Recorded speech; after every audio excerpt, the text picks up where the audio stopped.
So the question is, I'm asking you, where do you lack confidence? Hey everybody, this is your leadership coach Glassine, and in this video you're going to watch me coach one of my clients and help her to build her confidence muscle. See you in a bit.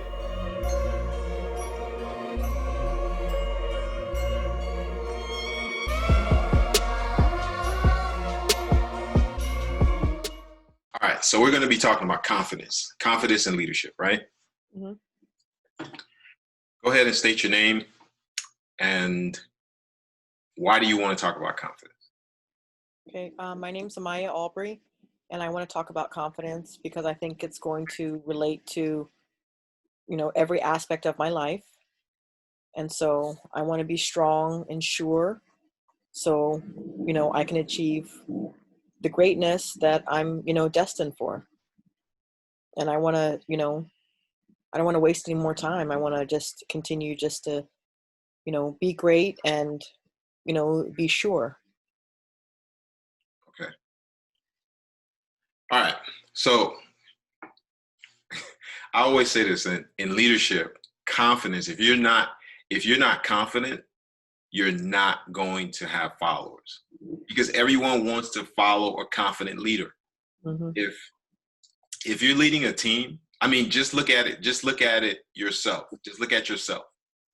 Are you going to follow someone with a lot of confidence, or are you going to follow someone that you have to question their confidence? I want the confident person. Yeah, all the time. It's always going to be like that because even at work, you want the leader that's going to go to bat for you. If the client says something or if you mess up, you want the leader that's going to be like, hey, I get it. We all make mistakes. I'll take the hit for this. You want the leader that's going to be like, hey, if you're in the trenches, I'm not going to leave you in the trenches. Right. We're getting out of this. We always love the story where we can do this. We're getting out of this. I'm not leaving without you. We came together. We leave together. Brothers in arms, military creed. We all go home. We all love that. Without confidence, we don't have that. Right. What we have in its place is fear. We start questioning who we are. We start questioning our abilities. And one of the things that you have to realize is that it's okay to be fearful. But at the same time, it's what you do with that fear. I remember there was a book that a friend of mine always quotes. He says, "Feel the fear and do it anyway." Now, confidence, that's huge. I mean, I don't think a leader could be a leader without that. You have to present yourself as being very confident, especially you that are mentoring young women. You have to appear to them as very confident in what you're saying to them and very confident in what you're illustrating to them through the example that you're setting in your life. They have to see that because they might follow you because of the words that you say, but when they don't start seeing those words being backed up by your actions, now we have a problem. Now people are going to start questioning. Now people are going to listen less. Now people are going to watch you less. Now people are going to have excuses when you start, asking them to do something. Right? Mm-hmm. So the question is, I'm asking you, where do you lack confidence? I think I feel unworthy. I don't have a degree.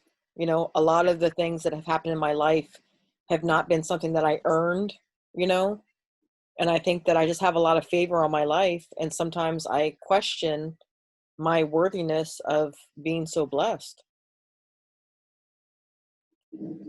You know, I mean, and I don't even have a desire to get a degree. I'm not saying it like it's like one of those things on my bucket list that I wanted to do. Like, I don't have a desire to do that. Like I'm more street smart, when it comes to stuff. And, I hustle and just get things done. But I think because I've always been so blessed, like everything is like beyond my scope of what I qualified for or whatever. And like in the natural, I think sometimes I just question it. Not that I question it like it's real, it's a reality, but I feel guilty sometimes, because I know people really work hard, and I, just step in and get blessed. And I think that makes me feel like some type of way sometimes. So I'm trying to get this here. So you said that you feel unworthy, Right. and in the same vein, you saying that you feel blessed. So Right. help me understand the connection between Maybe like worthy, unworthiness, and blessed. well, I think it's just like maybe I feel unworthy to receive the blessing sometimes. Okay, so you feel that because you take initiative, Hmm. because you do the hard work, because you hustle, Hmm. you feel that you do not deserve the blessing that someone else didn't get, or their blessings are, somewhere, in transit. So you feel unworthy because you're receiving your blessing right now. Is that what you're saying? I think so. Okay. Now, what if you lived in a world or in a universe? Let's go woo-woo for a second. What if you lived in a universe where you did the hard work, you did the hustle, and you didn't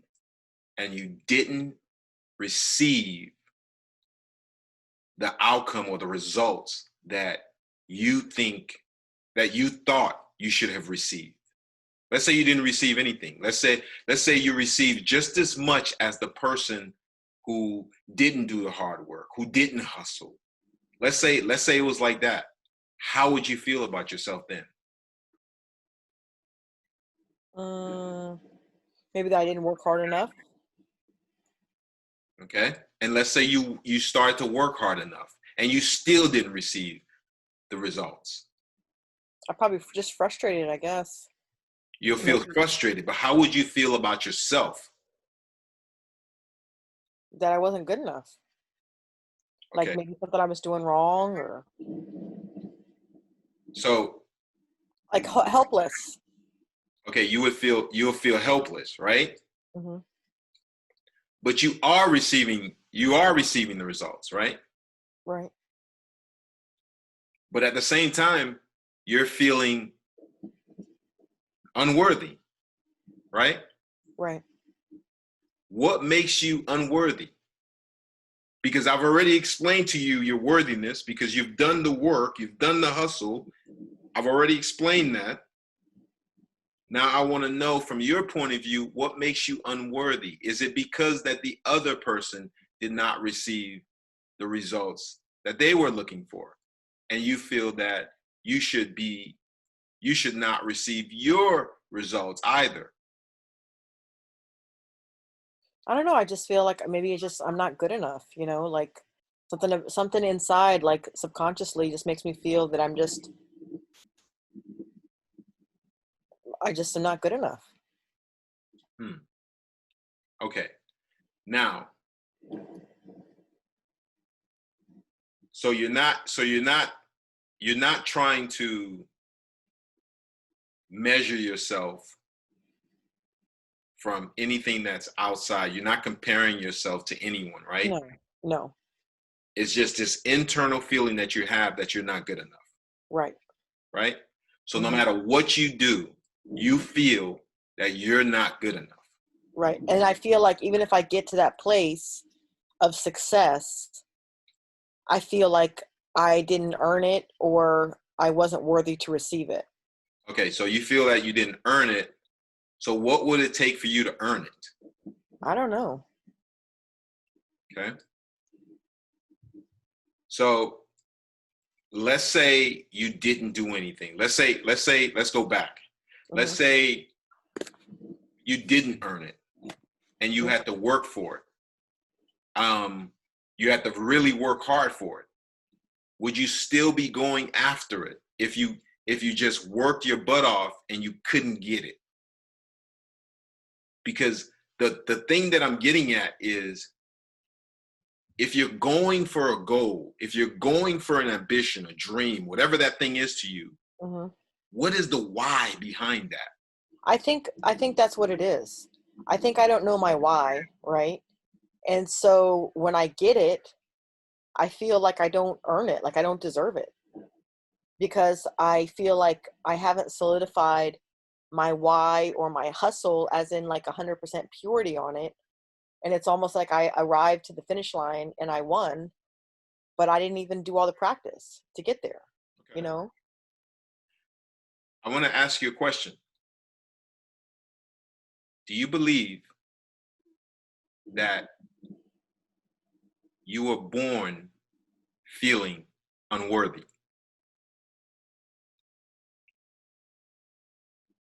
I mean, I must have inherited or got it somewhere along the road, you know? Let me submit this to you. Hmm. We're not born feeling unworthy.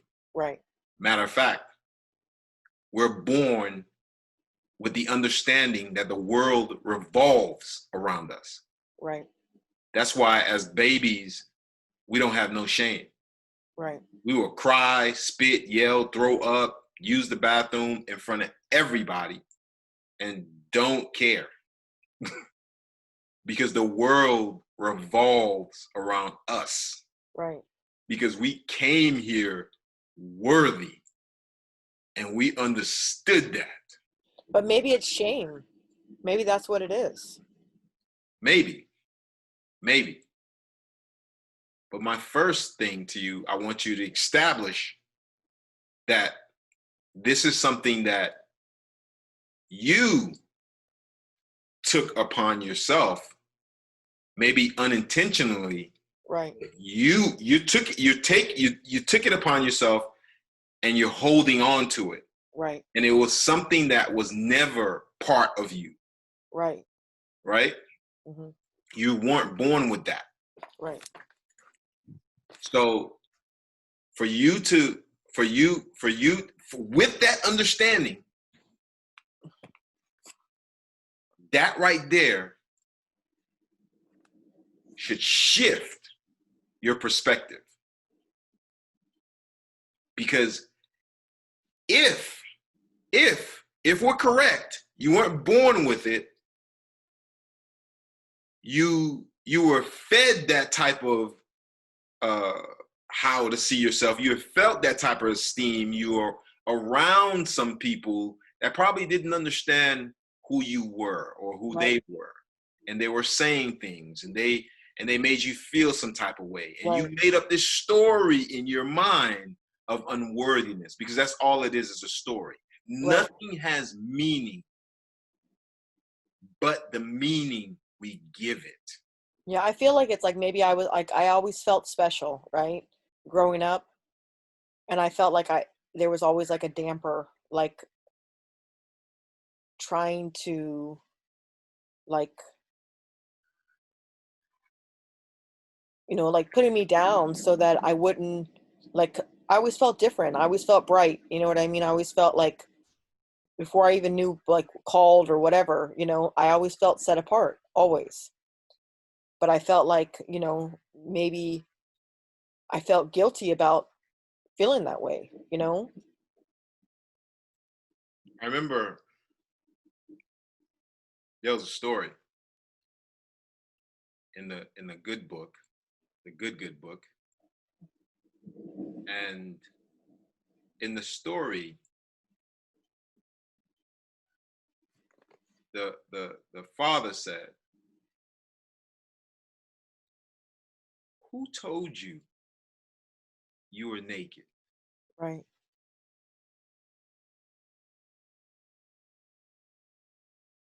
Because the father had instructed the son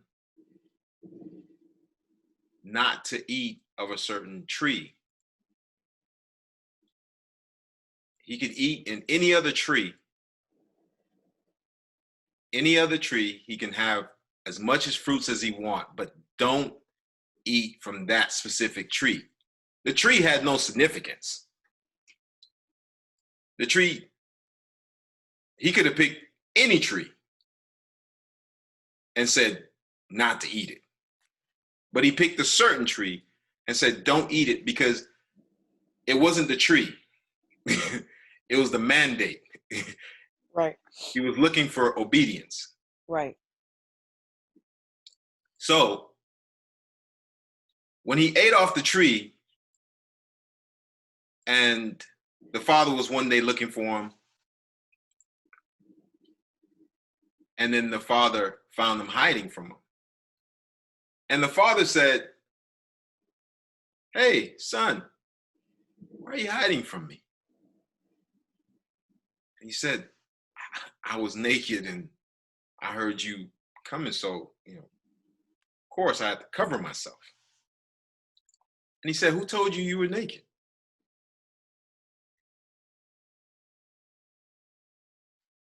That story illustrates a very important point, that we were born in perfection. We were born unique. We were born from the image of the Father. We were born godly. We were born spiritual, however you want to define spiritual. We were born magnificent. And anytime we have a thought that's different from who we are, the universe, the source, the Father, God, your higher self, is questioning you when it tries to find you, and you're hiding in the bushes, and you say to your higher self, you say to God, "I was unworthy, so I hid from you." Because when you start feeling unworthy, when you start feeling like you're not the type of person that you should be,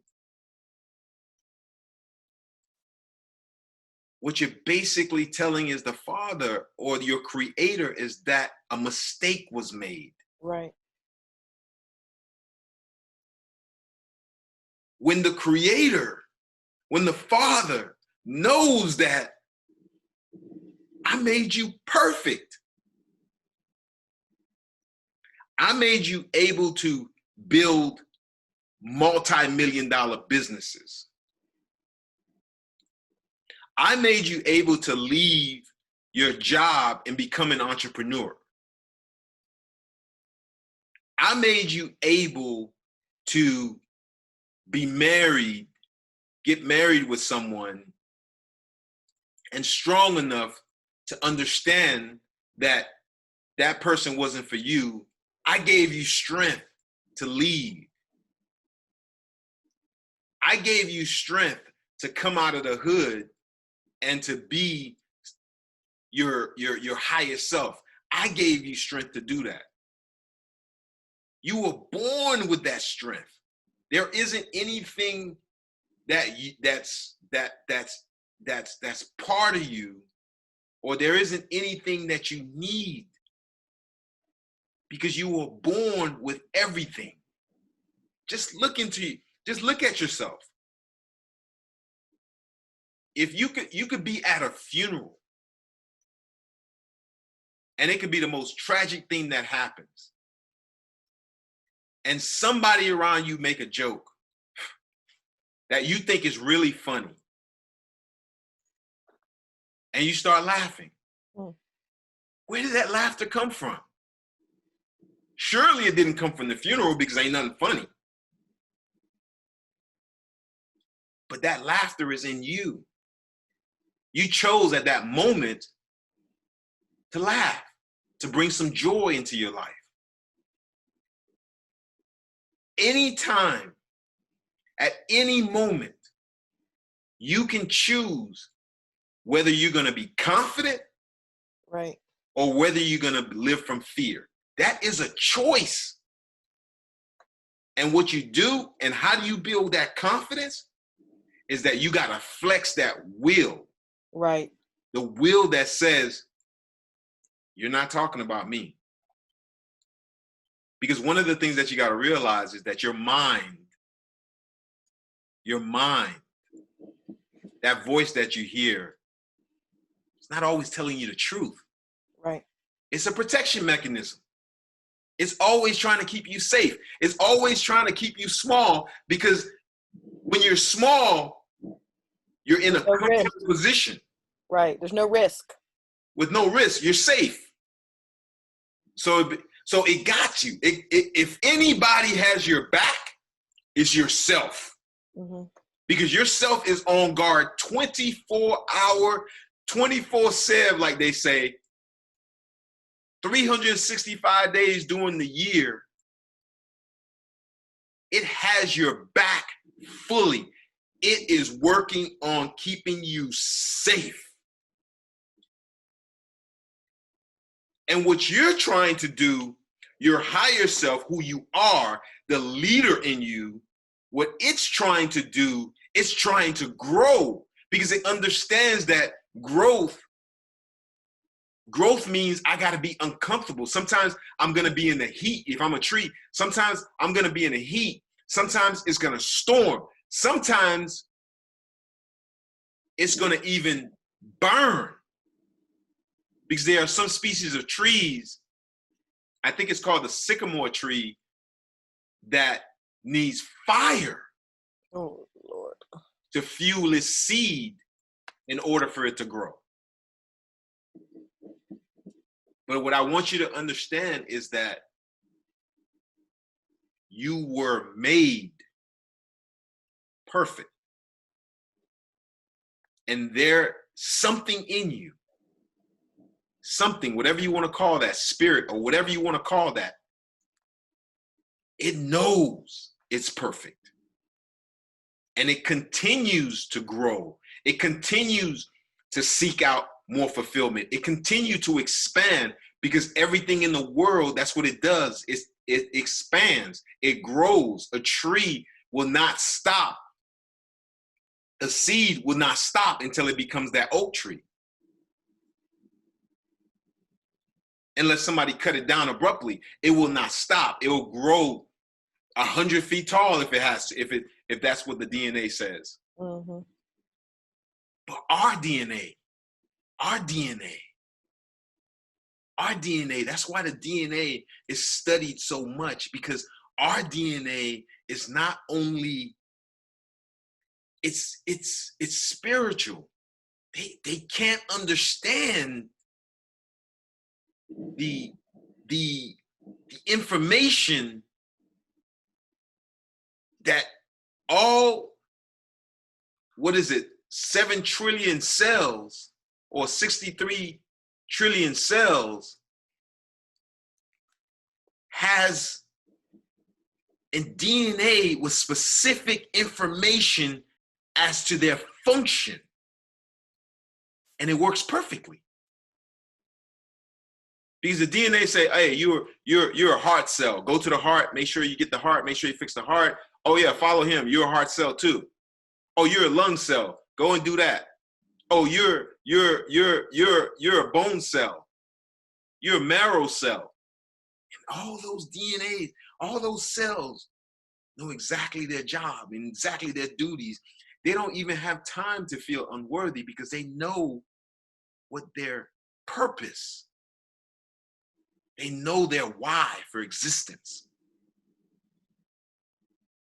It's when we don't understand our why for existence. And sometimes our why we got to take away. Sometimes we just got to just be beside ourselves and take it away from us for a while. Maybe it's your children, because they need guidance. They need someone to look up to. They require your leadership. Maybe it's the little girls that see you and want to be like you. Are you going to tell them that you feel unworthy? Are you going to tell them, when they tell you that they feel unworthy, that they should continue to feel that? Or are you going to tell them that they're unique, they're special, that they were here for a purpose, that out of 4 million probabilities, chances of them being born, they came in first? Out of 4 million probability, 4 million chances, they came in first. And they didn't feel unworthy about it, because they knew their purpose was to get to that egg and become human. And they did it. Now, something happens when we get around people and people start making us feel some type of way. Whether it's said, whether it was some sort of action, what we do is we kind of make up stories in our minds and say, well, if mommy didn't buy me a baby doll, that means she didn't care, or something to that effect. We just start making up these stories. And then as an adult, we make up so many stories that now we start believing in the stories that we told ourselves. But here is the fascinating thing about that, is that we can tell ourselves new stories. But that story really I just wanted to look it up real quick, but like, when you said that, like, who told you that you were naked? I don't know why, that just really resonated like into my spirit, you know?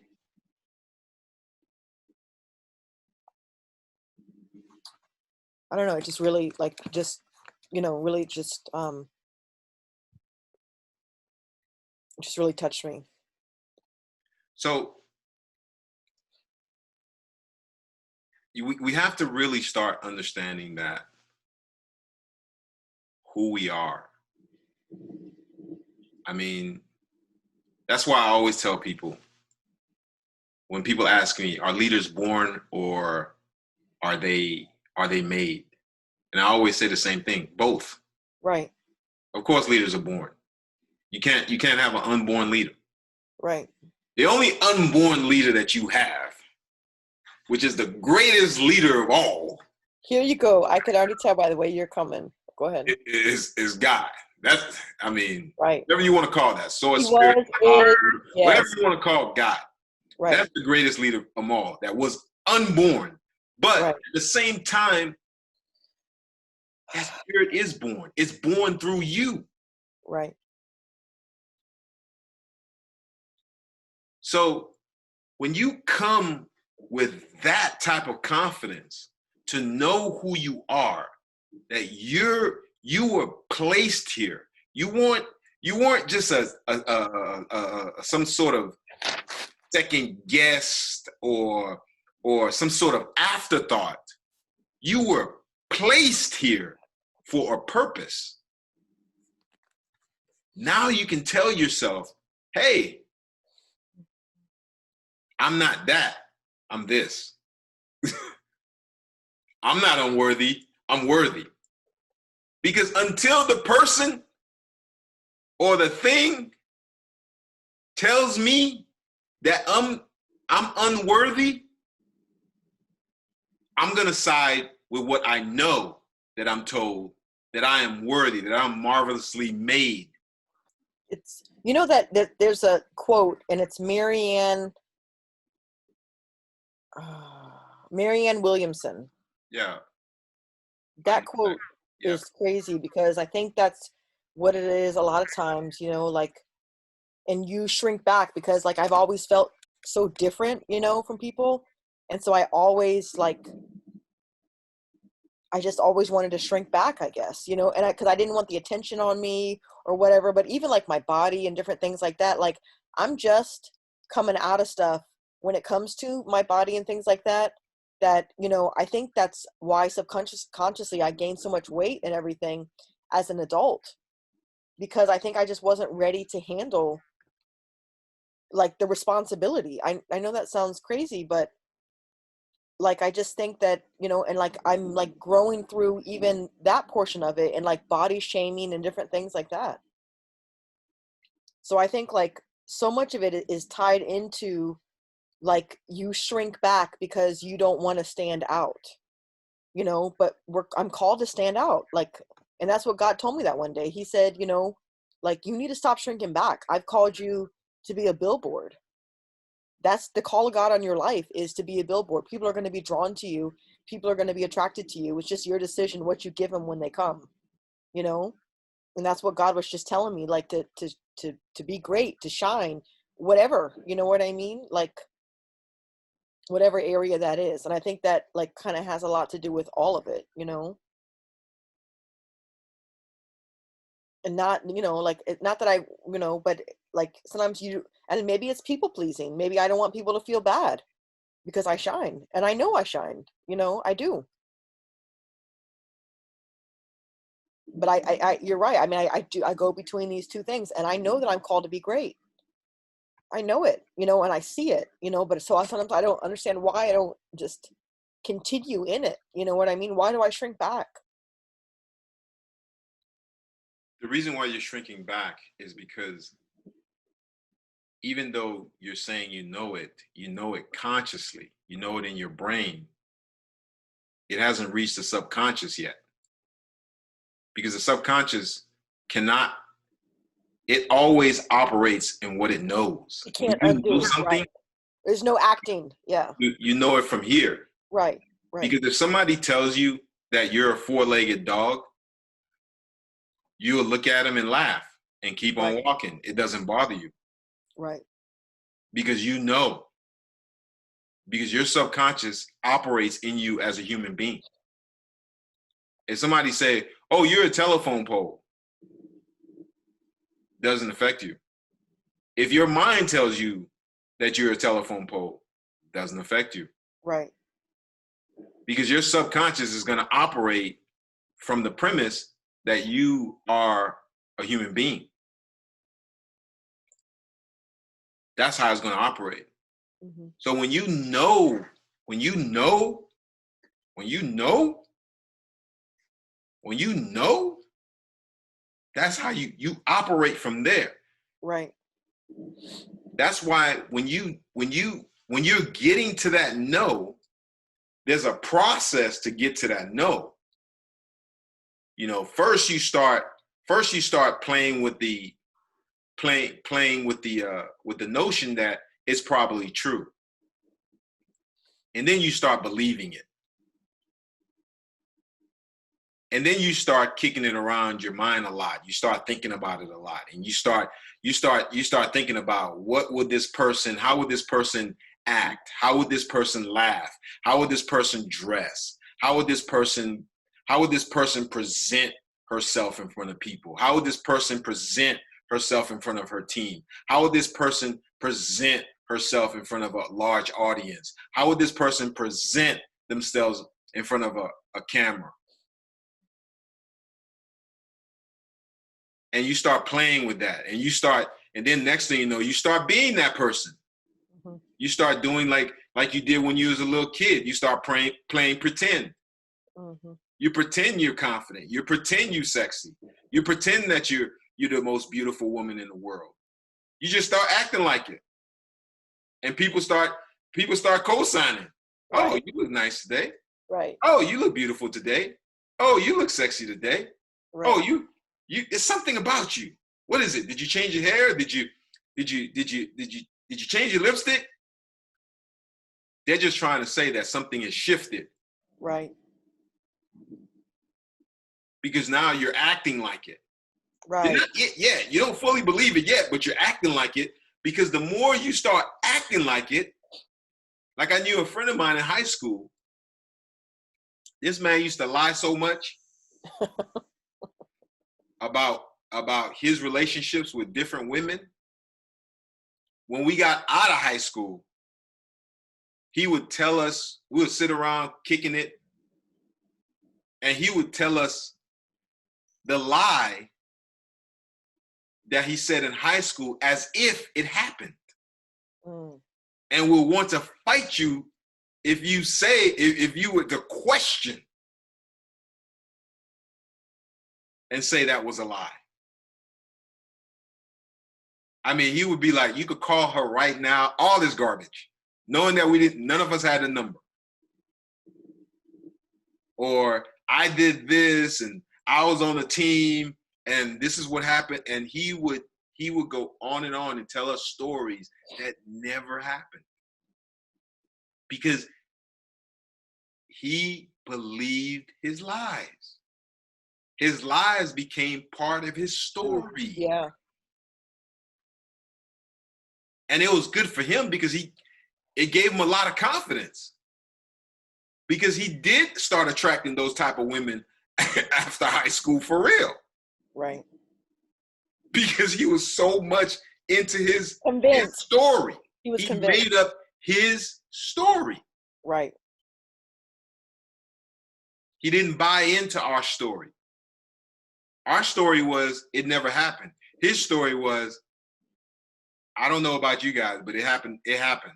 Several times. Right. Several times. And twice on Sundays. Right.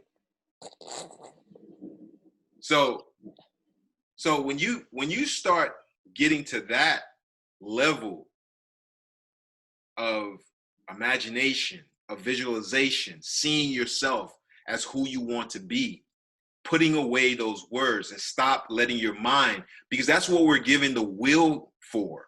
The will that we're giving, the free will that you keep hearing people talk about, is to direct your intention, because where attention goes, energy flows. When you give your attention to something, a lot of energy goes there. Your mind says, this is what we want. Right. We want more of that.